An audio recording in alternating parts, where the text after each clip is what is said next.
राधे राधे दोस्तों, जय श्री कृष्णा। मेरे चैनल पे आप सभी का स्वागत है। तो सबसे पहले आप सभी सुहागिन महिलाओं को करवा चौथ की हार्दिक शुभकामनाएं। तो हम आपको बताते हैं करवा चौथ की कथा। करवा चौथ का व्रत जो है वो महिलाएं अपने पति की लंबी उम्र के लिए निर्जला व्रत रखती हैं।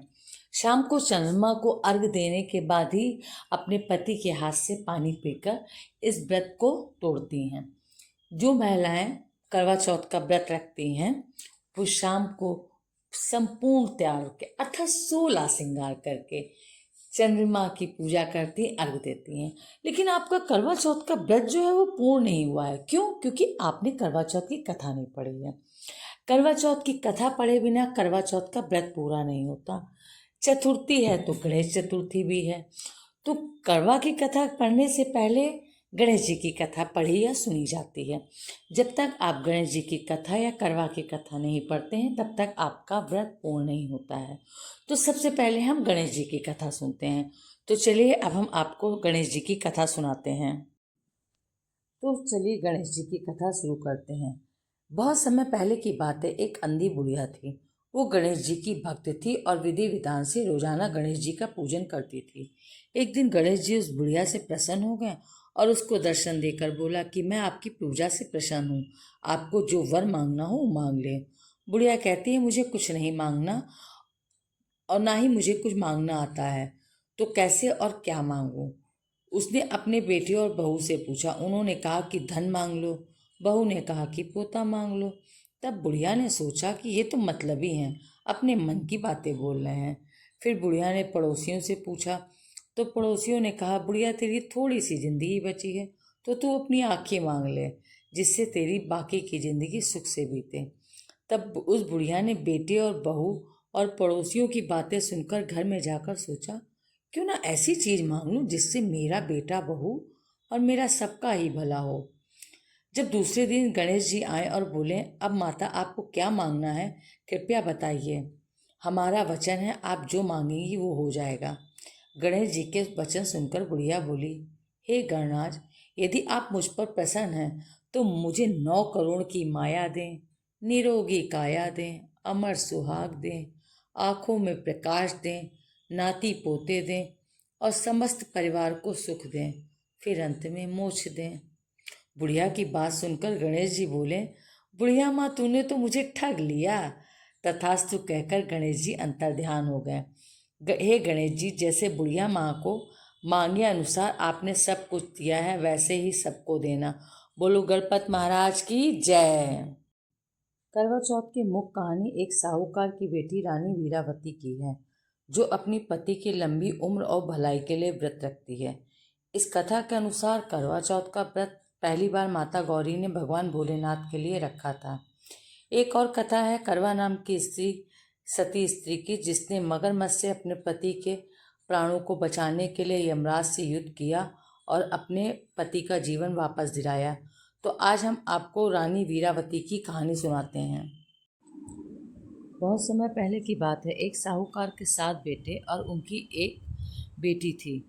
सभी सातों भाई अपनी बहन से बहुत प्यार करते थे, यहाँ तक कि वे पहले उसे खिलाते और बाद में स्वयं खाते थे। एक बार उनकी बहन ससुराल से मायके आई हुई थी। शाम को जब भाई अपने व्यापार व्यवसाय दुकान उकान बंद करके घर आए तो उन्होंने देखा कि उनकी बहन बहुत व्याकुल थी।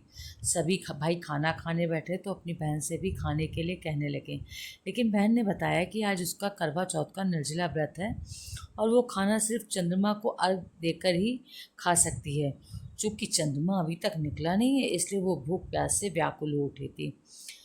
भाइयों से अपनी बहन की ऐसी हालत देखी नहीं जाती है। वो दूर पीपल के पेड़ के पास जाते हैं। छोटा भाई पीपल के पेड़ पर दीपक जलाकर चलनी रख देता है। दूर से देखने पर ऐसा लगता है जैसे चांद निकल आया हो। इसके बाद भाई अपनी बहन को बताते हैं कि चांद निकल आया है, तुम उसे अर्घ देने के बाद भोजन कर सकती हो।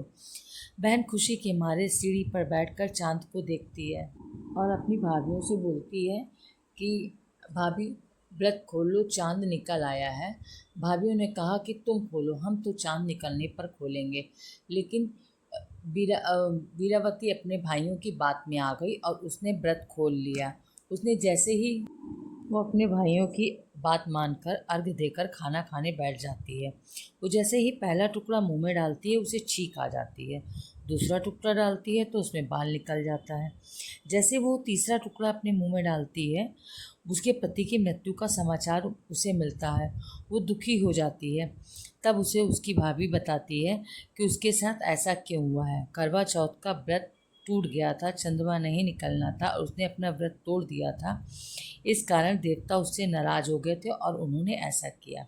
सच्चाई जानने के बाद वो निश्चय करती है कि वो अपने पति का अंतिम संस्कार नहीं होने देगी और अपने सतीत्व से उन्हें जीवन दान दिलाकर रहेगी। वो पूरे 1 साल तक अपने पति के शव के पास बैठी रहती है, उसकी देखभाल करती है, उसके ऊपर उगने वाली सुईनुमा घास को एकत्रित करती जाती है। 1 साल बाद फिर जब करवा चौथ आता है, उसकी सभी भाभी करवा चौथ का व्रत रखती हैं। जब सभी भाभियाँ उससे आशीर्वाद लेने आती हैं तो हर भाभी से कहती है, यम सुई ले लो, पिए सुई दे दो, मुझे भी अपनी जैसी सुहागन बना दो। ऐसा आग्रह वो अपनी हर भाभी से करती है, लेकिन हर भाभी उसे दूसरी भाभी। इस प्रकार जब छठे नंबर की भाभी आती है तो वो ये बात उससे भी कहती है। तब भाभी उसे बताती है, क्योंकि सबसे छोटे भाई की वजह से उसका व्रत टूटा है, अतः उसकी पत्नी में ही वो शक्ति है कि तुम्हारे पति को दोबारा जीवित कर सकती है। इसलिए जब वो आए तो तुम उसे पकड़ लेना और जब तक तुम्हारे पति को जिंदा ना करे तब तक उसे नहीं छोड़ना। ऐसा कहकर वो चली जाती है। सबसे अंत में छोटी भाभी आती है। वह उनसे भी सुहागिन बनने का आग्रह करती है, लेकिन वो टालमटोल करने लगती हैं। इसे देखकर वो जोर से उन्हें पकड़ लेती है और अपने सुहाग को जिंदा करने के लिए कहती है। भाभी उससे अपने आप को छुड़ाने के लिए नोचती हैं, उस खसोटती हैं, लेकिन वो उन्हें नहीं छोड़ती है। अंत में उसकी तपस्या को देखकर भाभी को दया आ जाती है और वो अपनी छोटी उंगली को चीरकर उसमें से अमृत उसके पति के मुंह में डाल देती हैं। उसका पति तुरंत श्री गणेश कहता हुआ उठ बैठता है। इस प्रकार भगवान की कृपा से उसकी छोटी भाभी के माध्यम से उसको अपना सुहाग वापस मिल जाता है। हे गणेश जी, हे माँ गौरी, जिस प्रकार करवा को अपना सुहाग के वरदान मिला है, वैसा ही सब सुहागिनों को मिले। सारी सुहागिनें अखंड सौभाग्यवती रहें। जय माता।